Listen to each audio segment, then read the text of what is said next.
বন্ধুরা, তোমাদেরকে একটা জিনিস দেখাতে চাই। এই দেখো, এইগুলো কি বলো তো? এই দেখো, মাছের ডিম। তোমাদের দাদা ভাই আজকে বাজার গেছিল, মাছের ডিম কিনে নিয়ে এসেছে। আমি খেতে খুব ভালোবাসি, তাই মাছের ডিমটা কিভাবে বানানো হয় সেটা তোমাদেরকে দেখাবো। এই দেখো, মাছের ডিমের মধ্যে পেঁয়াজটা দিয়ে দিচ্ছি পরিমাণ মতন, তারপরে পরিমাণ মতন হলুদ দিয়ে দিচ্ছি, তারপরে পরিমাণ মতন আমি বেসন দিয়ে দিচ্ছি। এখানে একটু আদা রসুন পেস্ট করা আছে, সেটা একটু পরিমাণ মতন দিয়ে দিচ্ছি। পরিমাণ মতন কর্নফ্লাওয়ার দিয়ে দিচ্ছি,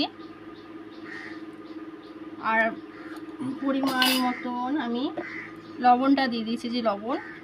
আর আমি লঙ্কা খেতে ভালোবাসি না, আমি ঝাল পছন্দ করি না, তাই লঙ্কাটা আমি দেবো না। এই দেখো, মিক্স করে নিচ্ছি।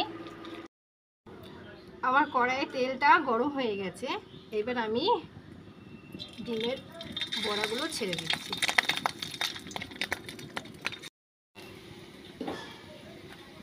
এক এক করে সব ভেজে নিচ্ছি। সব ভাজা হয়ে গেছে, একটা একটা করে সব তুলে নিচ্ছি।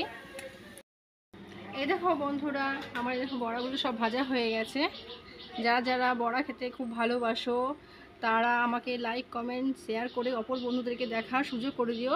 আর যারা নতুন তারা আমাকে ফলো দিয়ে পাশে থেকো। ধন্যবাদ।